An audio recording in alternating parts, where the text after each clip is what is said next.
Comics in Quarantine Solving Problems with Stephen Allen and Erich McElroy. Starting soon.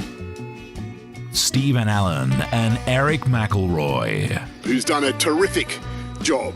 Why, thank you.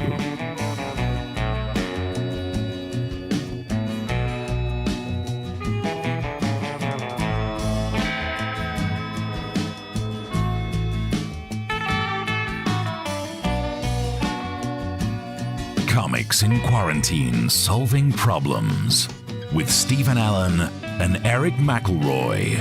Starting soon. Streaming live on the internet. And I think you said you're going to test that too. We did test it. Yeah, it works sometimes. Starting soon.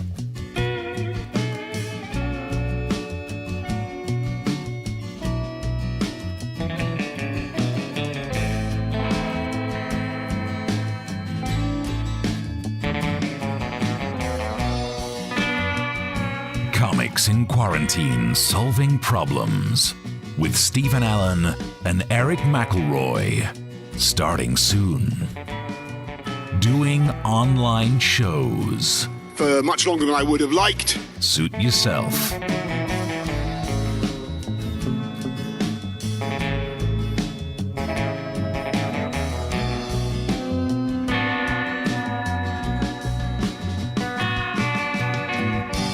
Comics in Quarantine Solving Problems with Stephen Allen and Erich McElroy.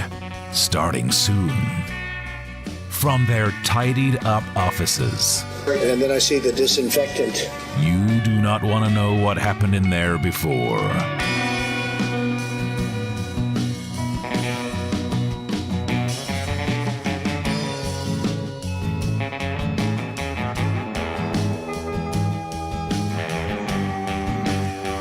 Comics in Quarantine Solving Problems with Stephen Allen and Erich McElroy. Starting soon. Answering the questions from you, the people of this country. If you email them in comics@somenews.co.uk or tweet at Mr. Stephen Allen or at Erich McElroy.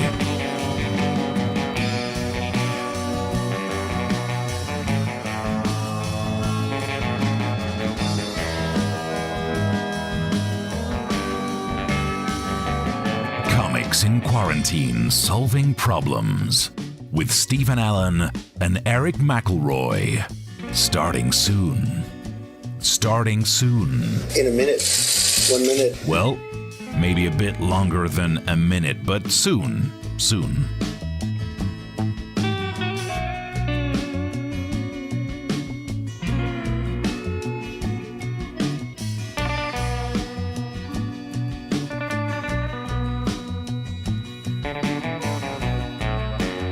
Comics in Quarantine Solving Problems with Stephen Allen and Erich McElroy. Starting soon. The web show we started because we were out of work. And it is still true. All right, don't rub it in.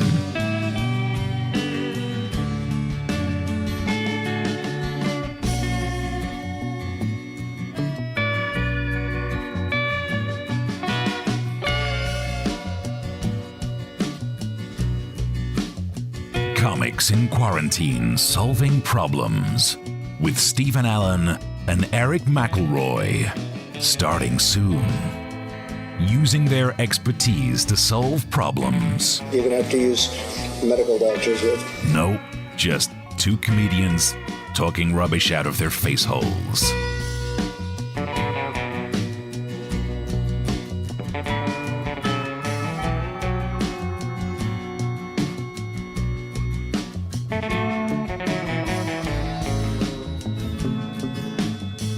Comics in Quarantine Solving Problems with Stephen Allen and Erich McElroy.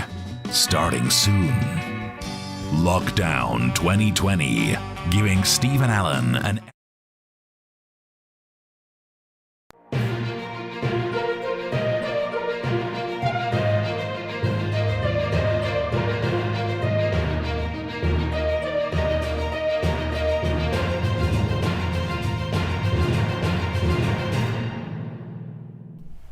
Hello and welcome to Comics in Quarantine Solving Problems. I'm Stephen Allen. And I'm Eric McElroy. Hello. Yeah, he is. Welcome along then. So it's our Thursday night episode of this, episode 27 of the show where we fail to solve problems that you send in and that are created by the news. There's plenty of problems in the news we'll be ducking into. Wherever you're watching this, you can message us and send any problems you like us to sort out for you. Already, it's getting busy in the comment section, Eric. Chris says, good evening, and Mark says, what have I missed? Which might be a reference to Hamilton, seeing as absolutely everyone's watched it. Then again, it might not be. I've watched, like 5 hours I sat there, so I think I'm nearly halfway through it. So you can message us wherever you are watching this, and we will solve your problems and stuff what is going off in the news. If you enjoy it to any extent. Down here we've got the old link that you can chuck us some money to effectively buy us a drink. More on why comedians very much need help later on. So how are you doing today, Eric?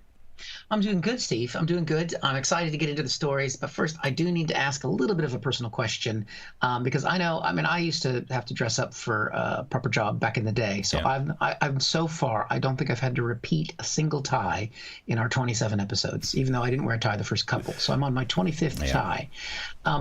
I do need to question the ensemblage that you've put together there. Because I like the dark jacket. I like the shirt. Thank you. But the tie does not match anything. It doesn't, I'm not a fashion guru. Yeah. But what the fuck is going on with that tie? I've run out of combinations. So I'm just now making it through different shirts, different ties. I mean, this is the first time I've worn this shirt on this show because when we started I was very obese and I've been doing running, so now I'm into these shirts again. The jacket I can actually more than button up, but yeah, I've not worn this one for a couple of shows. Thought we'd get it back on it.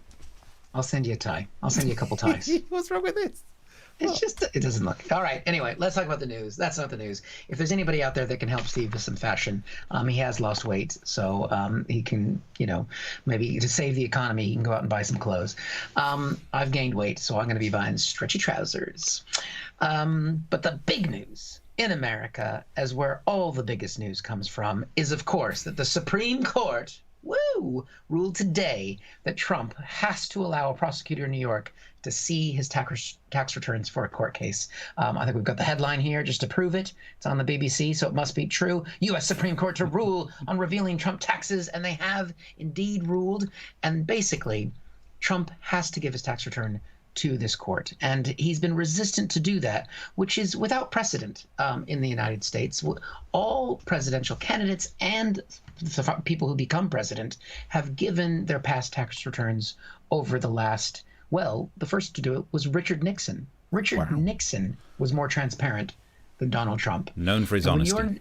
When you're not doing something that Richard Nixon was willing to do, you're not in good territory. Now, so the court said that he has to release these things. Trump has to allow the prosecutor to see them. Here was Trump's reaction to the court case.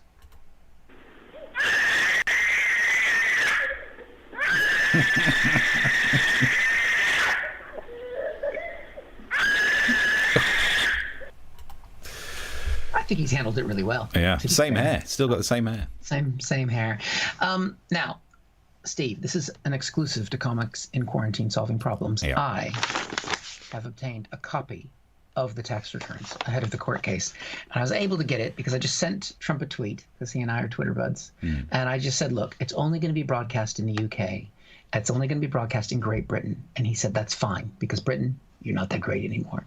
So he was more than happy to release the returns to you. Now, looking at these, I'm just going to highlight a few things. It's interesting looking at a billionaire's tax return, right? Because most of the figures on here are only in the millions. Which is strange. But actually, I say that on the official return, like where it's typed in, it's in $1 million levels. But then there's some zeros added with what looks like a crayon. It was a tiny crayon that was held by tiny little fingers. So don't know who did that. Now, we've known for a long time that in 1995, Trump lost $1 billion, right? He had one of the biggest tax write-offs of any American. But we've never known exactly what that loss was. And now we can see it, Steve. We can see that there was a $65 million loss for talking nicely to ugly people. Wow. You can write that off. There's also a $50 million tax credit for having children, which is why he has to keep getting married and having more children. More kids mean more tax breaks. Understandable, yeah. That's what these things are there for. He failed. He didn't take a deduction for health insurance costs. He just wrote in here, also in the same crayon, it just says fitter than Jesus. So, okay. Good, yeah. Whatever. There's a $98 million loss for hamster hair. Don't know what that's for. And lastly, there is a $5 donation to a charity. And then, wait, hold on. There's something next to it. It just says, it's in the crayon again. It says, don't do that again. Okay. There we go. So it's going to be interesting reading, yeah. Right here on Comics in Quarantine, Solving Problems. I mean, because you have a different system over there, don't you? It's not just self-assessment. No. Because, if he did self-assessment, it would just be a piece of paper that would just say, like, I'm very good, I'm the best, I'm the greatest. Yep. He's even said in previous books that basically sometimes his net worth is how he feels on that day. Oh, wow. In that case, I've never been so poor. It's true. I know. My self-esteem right now is so low. I wish that was funny. This is the laughter of sorrow. Happy times. Happy times. Are you going to be reading them when they get, what kind of level detail are you going to go into? You're going to bother to read another man's tax return? Oh, well, these tax returns, yes. This is tax porn, Steve. This is getting into a level of like, how big were the losses? Tell me about your losses. How deep did they go? Right. So it's going to be like, you're going to wait till it's on Pornhub and watch it there? Yeah, exactly. Are we streaming to Pornhub yet? Not yet. A little bar thing down the graph. I don't know. Well, let's not get into it. But it is doable. On some porn sites, we could send this show, and I've never been brave enough to click those buttons yet. But at some point, we could do it. We could do it. Neither of us is wearing trousers, so we could qualify. That's very true. As we talked about earlier on BBC Radio, we could mention that later on. That's right. Chris says, being self-employed, I'll be entering watching you pair as an expenditure. You should do as well. Are we a tax write-off? Because it very much seems like we're beyond a charity case. I think so. Yeah, definitely. Any money that you give to us, as long as it's 3 to 4 figures, is a tax write-off. Yeah. And I can guarantee that because I have pretended to read the president's tax returns. How about that piece of paper has got some water damage on it? It's true. Yeah. I got really excited when I was speaking about it earlier. Mark says Trump also tweeted today about COVID testing, but instead of saying 100th time, he wrote 1 over 100th time. A fraction. Brilliant. I did see that, and I thought of Steve when I saw that tweet, and I almost brought it to the show, but I thought, we'll talk about other things. But yes, that was a great moment, and definitely for Steve's science mind, because these things are numbers. They don't matter. The guy can't even do fractions, and yet he's in charge. Ridiculous. Right, keep the messages coming through. We'll get to more of those. You can get us on Twitter, at Mr. Stephen Allen, at Eric McElroy. Wherever you're watching it, send the messages. Talk about the big UK news is the fact that some stuff is opening up again. Coronavirus, the beauty salons are reopening, and the gyms and the indoor pools. Let's break it down and go through some of these then, should we? So beauty salons. I know you used to work in the beauty industry. I did, yeah. I'm not sure how big a slice of the UK economy beauty salons are. Certainly don't look like it when you're walking around. Damn, that's a burn. Ooh. Okay, it's a burn on yourselves. You just burn your own people. Oh, yeah. Your face needs bailing out. That's the kind of thing I'm going there. So great. I mean, hair salons have not really bothered me. Beauty salons, honestly, never been to one in my life, as you can tell. I'm not going to worry about that. Swimming pools. Yeah, because no one ever caught anything from a swimming pool. I mean, when I was at school, grew up in Mansfield, and there was a woman in the year above me, and she went through one of the footbaths wrong and got pregnant. So that's what she said. And now I'm older, maybe I should have questioned that more. But still, I think, how is it that these things are opening up? And now it's just like, yeah, let's do it. They're all absolutely fine. This is worrying, isn't it? You can't wear a face mask when you go swimming. I mean, you can if you're snorkeling. But that's a different... You need to put an actual face mask on top of your little blowhole. Again, I'm not an expert. Yeah. But the biggest issue out of all of these is the gyms. Because, look, it's good that they're open because now I'm not going to the gym by choice rather than being forced to not go, which I wouldn't have gone anyway. But it still grates somewhat that these dirty-ass places where people get sweaty and grunty and whatnot are opening up. And we're not as comedy. So, to find out more, I'm joined on the line by a minister. Hello. Hello, Steve. So, gyms opening, comedy clubs not. Yeah. Yes, look, I see why you would be concerned, but we have to face facts. In most comedy clubs, there is laughter. Bit predictable. And the thing about laughter is that it could cause people to breathe out infected aerosols. What did you just call us?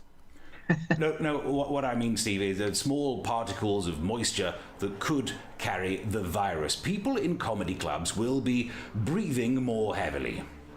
Than people in gyms where people go and do running and lifting and stuff. They breathe a lot in gym. Are you telling me that you think workout sessions are going to be like this?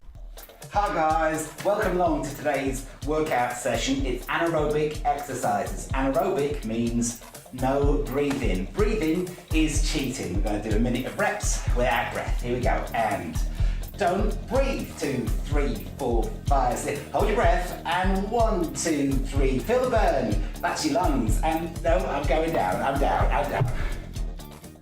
So, yeah, do you think it's going to be not breathing in gyms? I'm sorry, Steve. Is this a fake interview sketch, or is this one of the sketches where you act something out? I mean, am I meant to have been able to see the thing that we've just watched? This whole thing is very confusing. I don't even know anymore. I mean, I've just not had work. I've not left the flat in ages. It's too much. Well, listen, you should probably get yourself down the gym. At least they're open now. Bastard. Thank you very much for joining us, Minister. Well, I think we learnt a lot there. This show's getting meta. I don't even know what's happening now. It's sketches within sketches.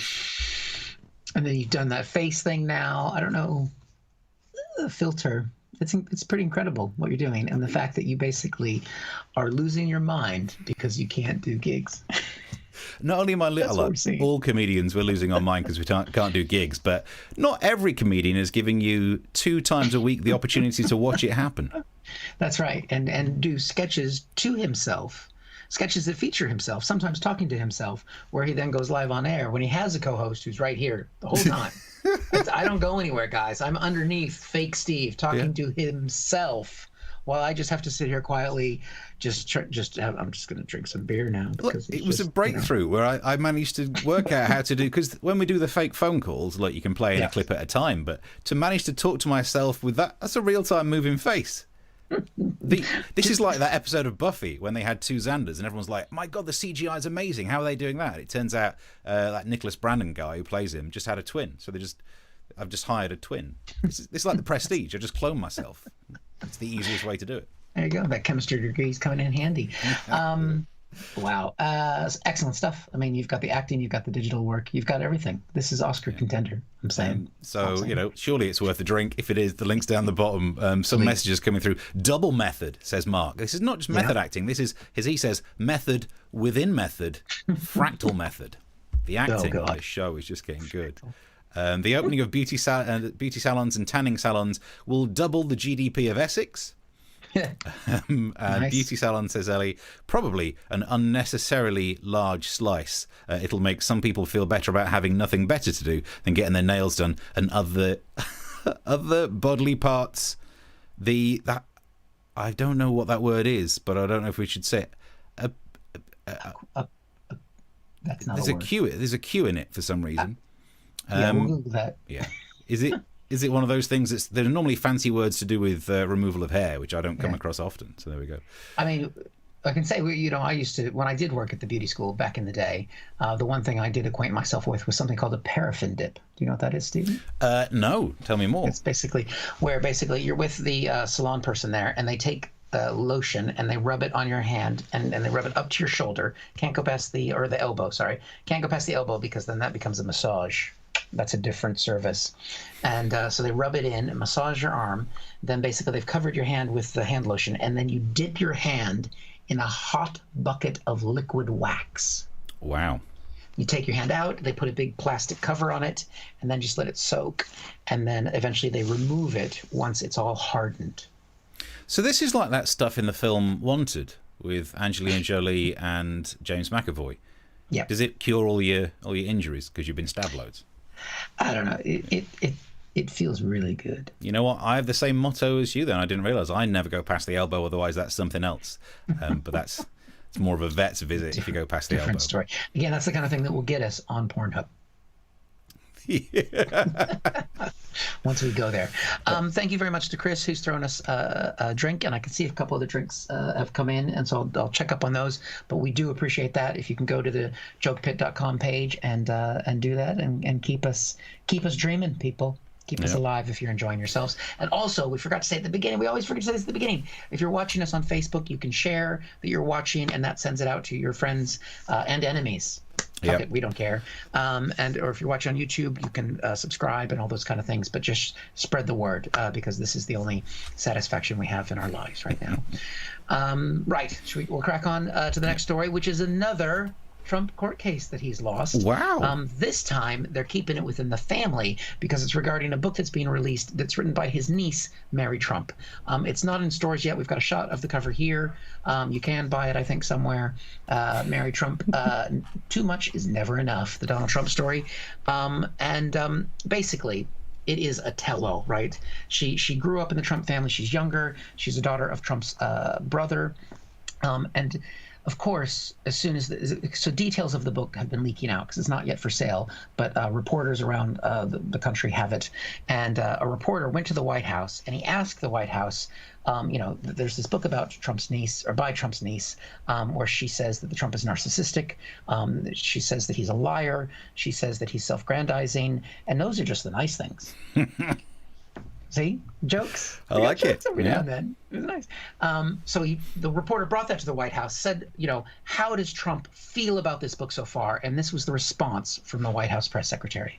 It's ridiculous, absurd allegations that have absolute no bearing in truth. Have yet to see the book, but it is a book of falsehoods. All right, thank you guys. That is peak Trump. That's amazing. The book is all lies, and I haven't seen it. That is the same mentality as those people when you say, do you want this for dinner? They're like, oh, I don't like that food. You ever tried it? No. Yep. My grandfather, every time we went to a Chinese restaurant, he'd get steak. Don't like it. Looks like worms. He was a nice man. Right. Now, Steve, if you remember, John Bolton's book just came out a few weeks ago, former national security advisor to Trump, and that was episode 21, if you'll recall. Wow. So it's still online, guys, if you want to catch up on it. And we played a little game in that show because we had that leaked book as well, where we said, let's guess which parts of the book are true and which parts of the book are false, because we know a little bit about what's in the book. And so are you ready to play again, Stephen? Am I a quiz show contestant again? You're a quiz show contestant again. Lovely. Hello, it's nice to be here. I've had a great day so far.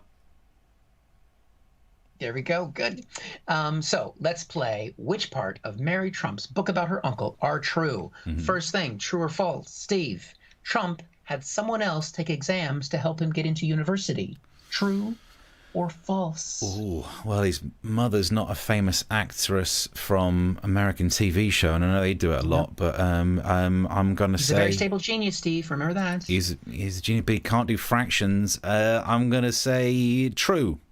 You are right. Look at that. Wow. You're already doing better than last time. All right. So when Trump's brother, Mary's father, was in hospital dying, Trump went to a play instead of going to the hospital to see him.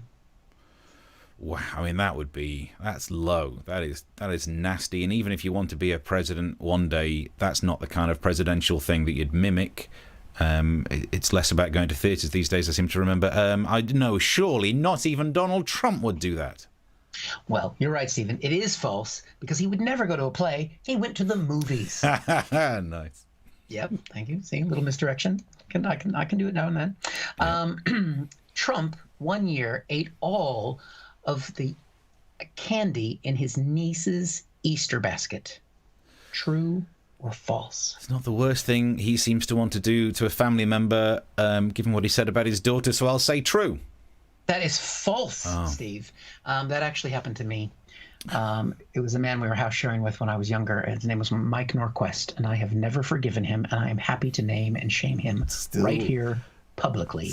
I was 10 years old, and I came home, and it was a different Easter bunny in the basket. It wasn't my Easter bunny, because he'd eaten the whole fucking thing and replaced it with a different Easter bunny, but I knew it wasn't the same one.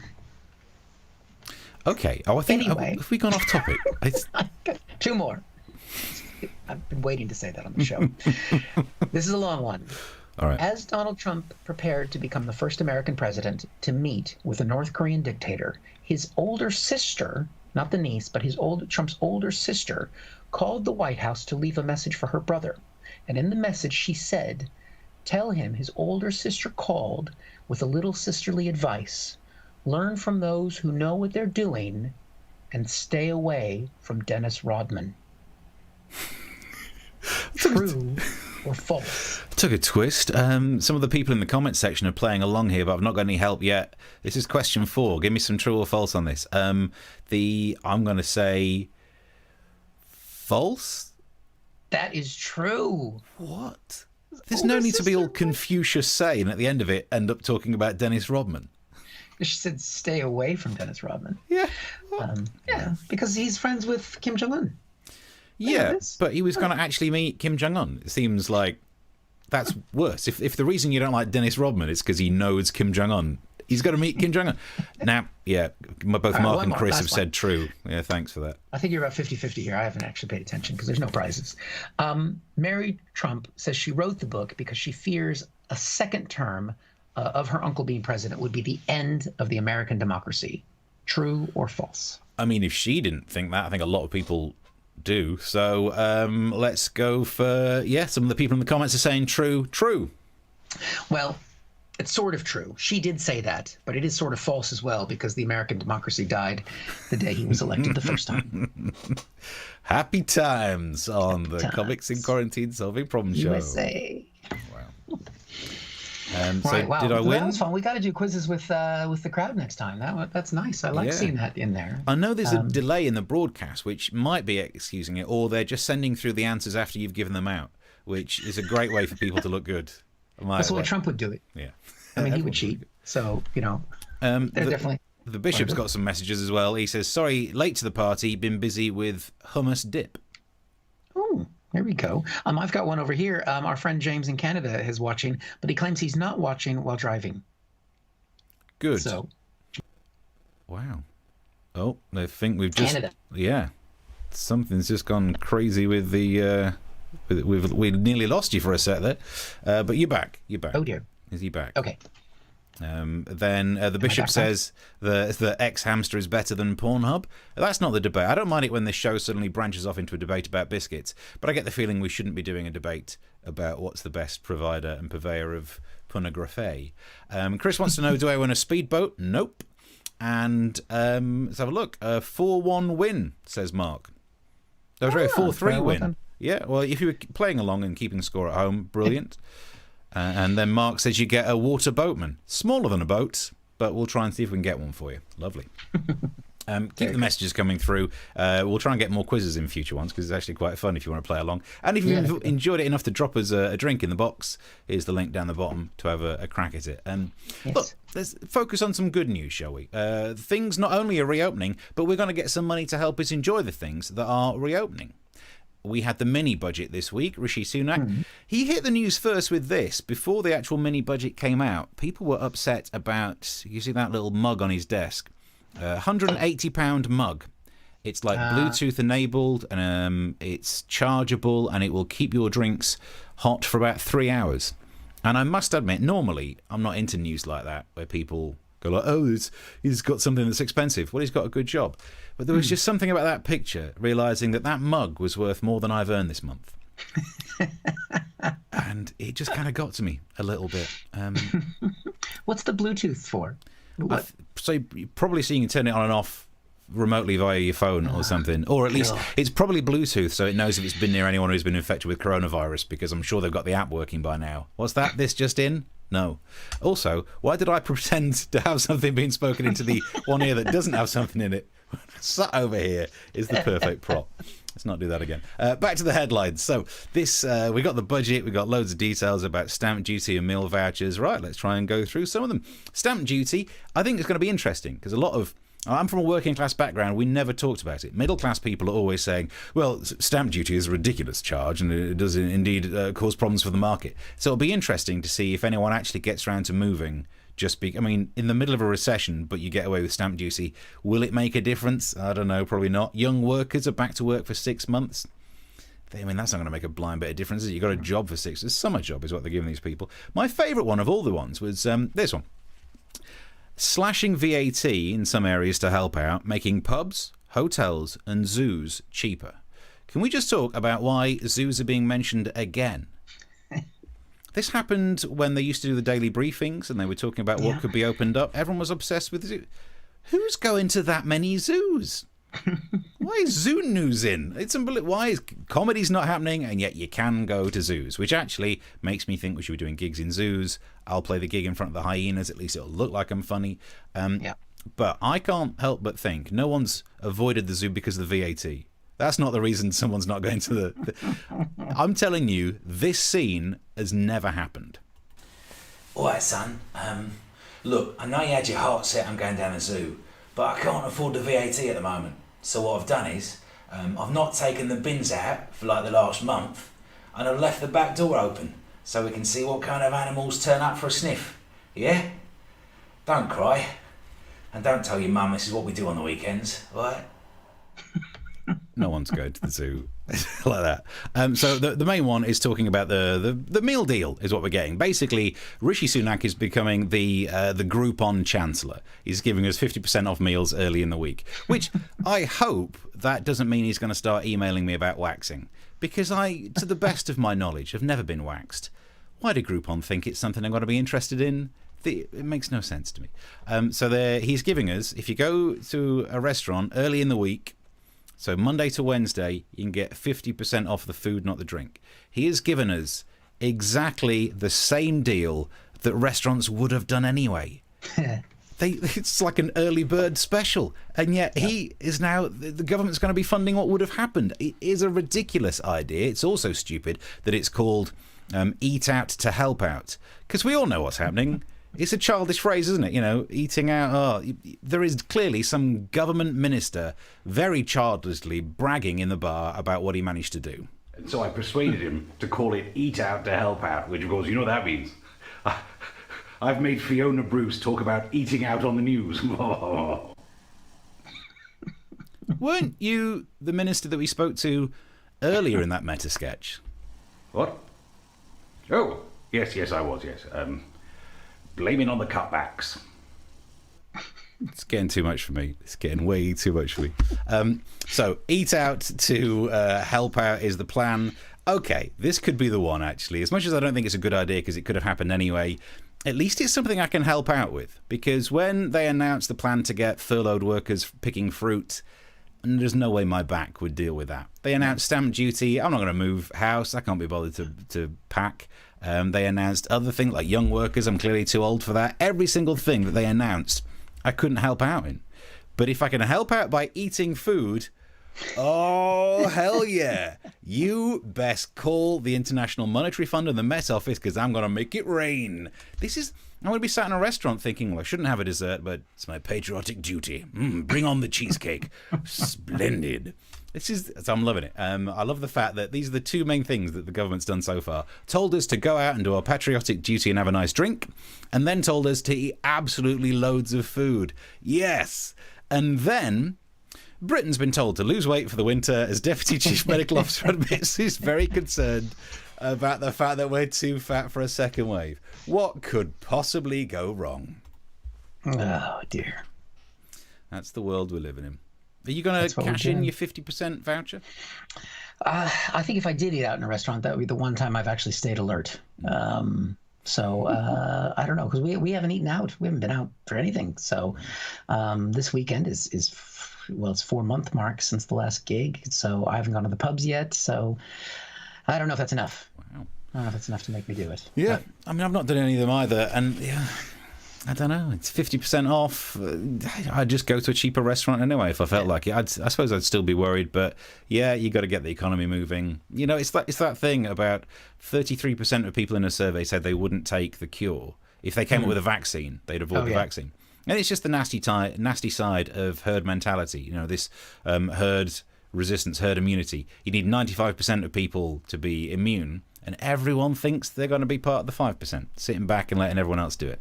It's not going to end well, but that's not what we... Let's keep it positive. Keep it light. If you've enjoyed it, the link's down the bottom for that. It will end. Yeah, give us money while you can. Or you can send us your food vouchers. That's true. Can we double up on these? Mark says, with this government, our patriotic duty for dessert should be eaten mess. Hey, nice. Chris says, method acting again. Legendary. Yeah. Well, thank you. He's doing it. Bringing it. Ellie sends a smiley face and says, zoos, the animals got sad because they didn't have an audience. I know how they feel, Ellie. No one's come round here mucking this place out either. Yeah. But if you did have kids, Steve, you'd know why you want to go to the zoo. It's just to get out of the fucking house.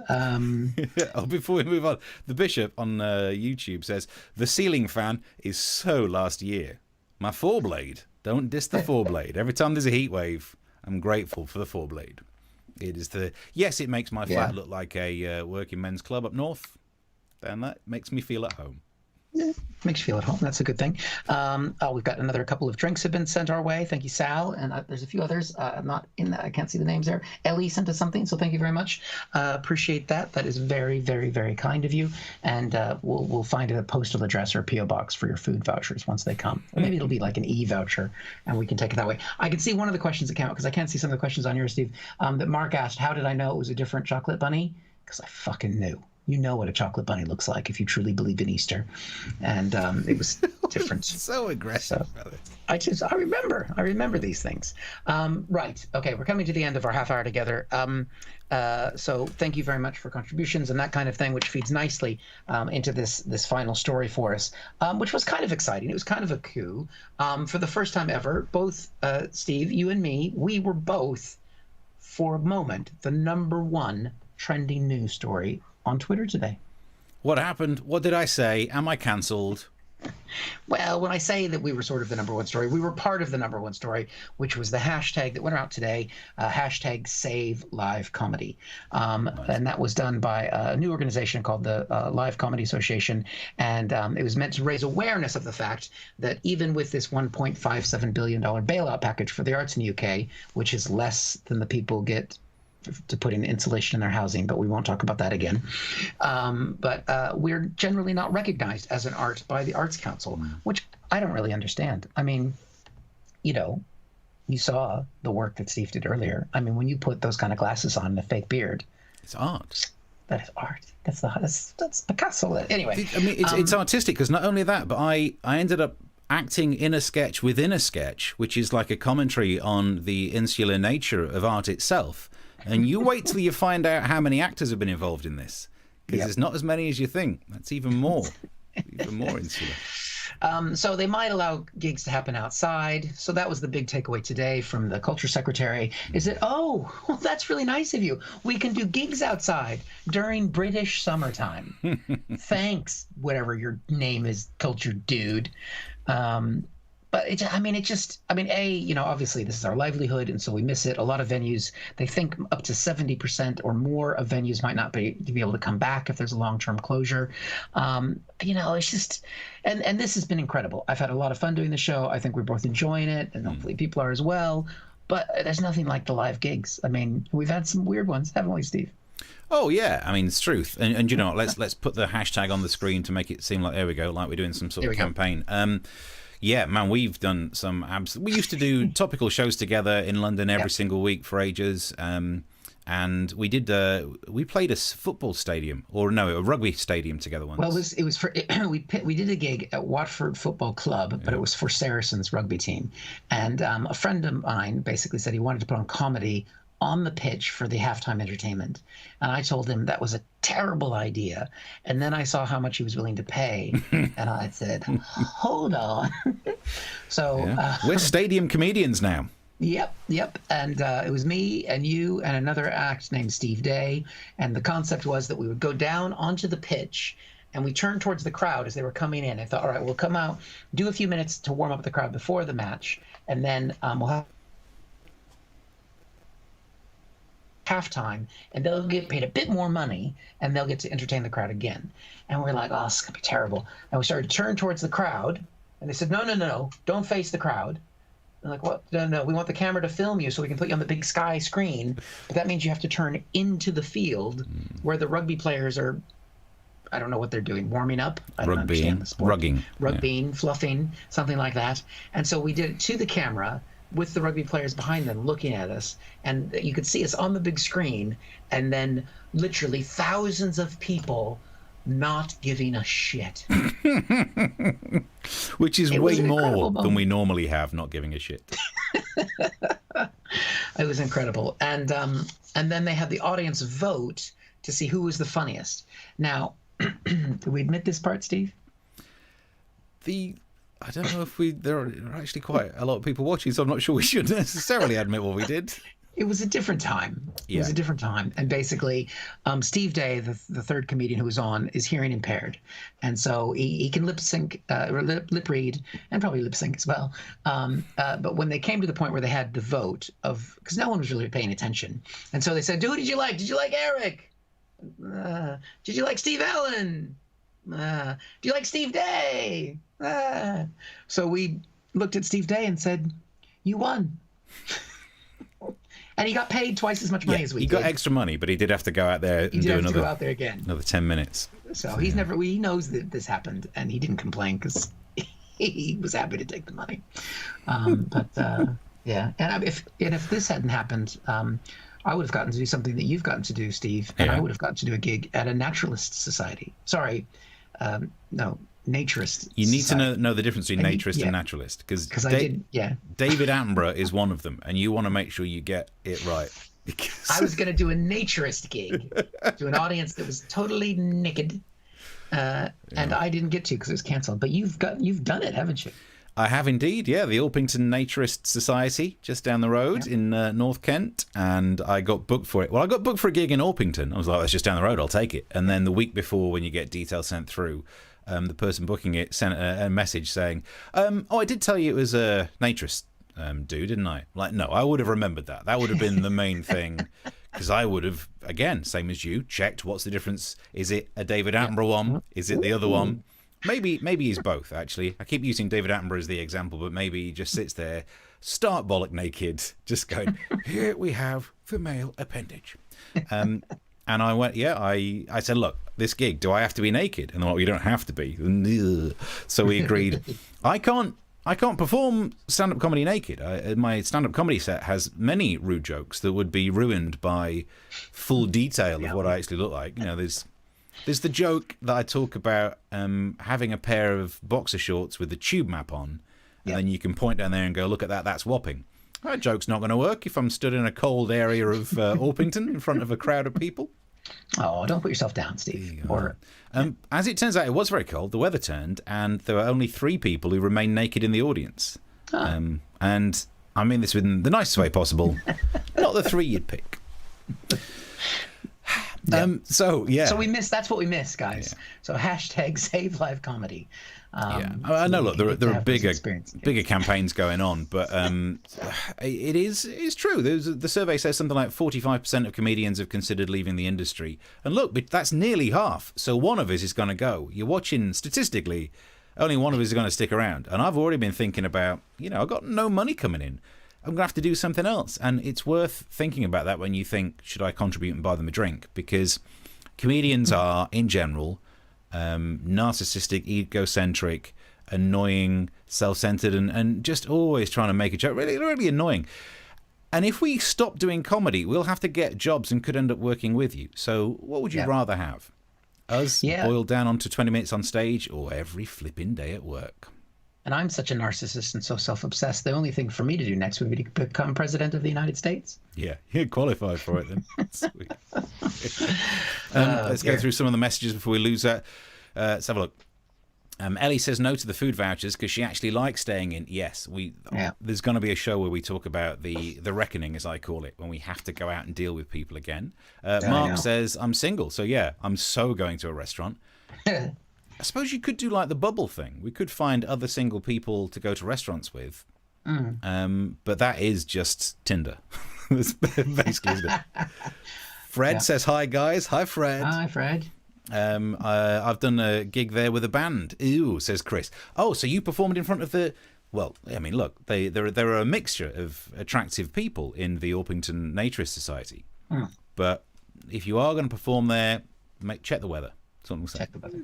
Check for pandemics as well, because that will definitely mean they cancel the gig. You know what else goes on at those places. What? Do you know what? I did ask them about that. I said, look, is this some sort of big swingers deal? And they were like, no, this is mainly playing table tennis. As most videos about nudist areas, there's always someone playing table tennis. I wouldn't want somebody slapping a paddle around when I got my You hear that noise? Paddle out. What's in there? Oh, they're just playing table tennis. All right. Well, and there goes one. There goes one of the balls. Oh, that felt like it was too much, but I liked it. I love that noise. All right. Maloko B says, is that Cockfosters? But apparently, because you put a space in Cockfosters, that message has been held back by YouTube because it might be offensive, but it shows it there. Thank you. And also, thank you to YouTube for still showing me the potentially offensive ones, so it can still hurt my feelings. Nice. Yeah, volleyball, says Maloko B. Yeah, they're always playing volleyball in the naturist things as well. Same all deal. These things where things bounce. That would not be what I was doing anyway. God, pandemic's not been kind to me physically, so swing ball. Yep. Nice. You could always work in radio, Steve. Lots of opportunity there, says Fred. Yeah, thanks. Yeah, recently lost all that work. Been fired from so many. You know this whole thing about a portfolio career, and they always say this is the thing these days. You could have different angles, different strings to your bow. They've all snapped at once thanks to coronavirus. So yeah, used to be on the radio. Cheers for bringing that up. Now we're here. Right. Okay, we're running over a little bit. I forgot we do have one more story to cover. And again, don't forget to, if you're enjoying it, share it on Facebook, subscribe on YouTube. Just let people know we're here every Tuesday and Thursday at the same time. And we really enjoy doing this. So, Steve, what did you have as a serious, hard-hitting newsman that you are to take us out? Yeah, I wanted to mention this story. Woman whips off trousers and has a poo on beach during live news report. Look, we need something. It's been a lot of serious news. We hear the comedians are losing their jobs, but look, this person took a dump on a beach. And look, there's always you see a lot of this in news broadcasting. The reporter, there's always someone behind them doing something stupid. When Leicester closed down again, I was watching the BBC and they had some great guys walking around the background. But I'm going to play you the video now. The news reporter is a lady in the front. She's wearing a mask. She's wearing kind of a magenta-coloured top. Yes, she looks a little bit like Melina from Mortal Kombat. Don't pay attention to that. Pay attention to the lady just over her shoulder and see if you can spot her pinching off a loaf. Here we go. There she is, trousers down. Not below the knee, though, yet. Interesting. And my favourite bit is this bit. Watch what the reporter does. Clearly just being told in the ear, move across. Move across. Cut back to the studio because we're seeing someone part their lunch on the beach. And look, there we go. Zooming in again. Oh, yeah, it's happening. Couldn't even be bothered to go in the bin liner. No, right there on the beach. And that was meant to be. Oh my God, Steve, you've been attacked by the coronavirus. What are you going to do? And so what this means is, it's embarrass someone on TV. But they don't tell you that when you work in radio, as I used to, it's a bigger problem on radio than it is on TV because it's harder to spot. Many a time I've been working for various radio outlets. Someone comes in the studios, often an engineer. You think, are they here to fix something? And they just, hop a little squat and pinch out a piece of cable. Yeah. It's a problem in broadcasting, and not a lot of people know that it's happening. This is why we go quite close trimmed on these shows as well. You never know when someone's going to turn up and just have a dump in the background. And it's happened on radio so much that if now you can listen and you can kind of spot when it's happening. I think the first case, I managed to find this on the internet, the first case of someone taking a dump in the background of a news piece of reporting, it was this. We shall fight on the beaches. We shall fight on the landing grounds.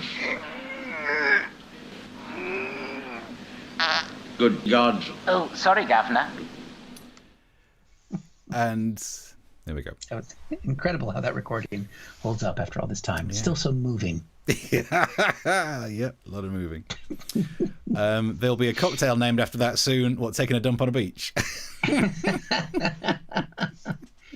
Hot cocoa there.